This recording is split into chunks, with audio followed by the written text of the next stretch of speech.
what an evil man he is. Yeah, What terrible things he does. Snuff, rap.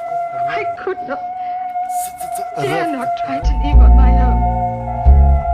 He would find me again, I know. This is who I am. Došlo je vrijeme da se digne zbige s groba, dušu umiva, mislima bolesnih osoba proliva polako, čaša ludosti donosi užas, otkriva meso ispod kože, o Bože rigaš, šima me feeling neki totalni čudak, ko da svakog dana poznajem još veći luđak, ovaj manijak, cipa, flova rogato, proba bit u filmu onog tipa, ma nikako, ja se ponosim s tim, šta se ne podnosi, nosi rič iz uma koju nikad ne prosine, rap monstrum, psihorogati, lud, brutalan kul.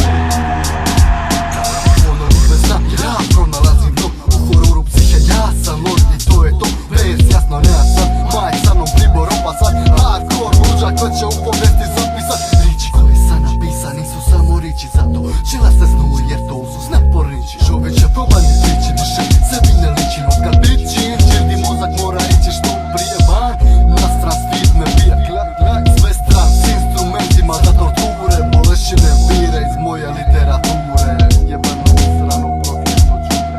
Nekad imam ples smrti s njom na groblju, plešemo kad dica u vrtiću, cijeli život sanja livadu, mrtvi sponzoruša navijene na kolcima, rastvoren glavuša, dođi na bal beštija, blizu leševi donacija za rizanje jebavanja.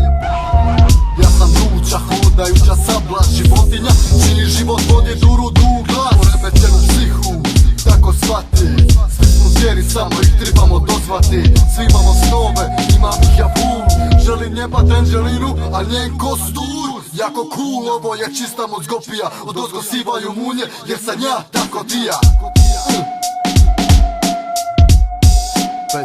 Beštija.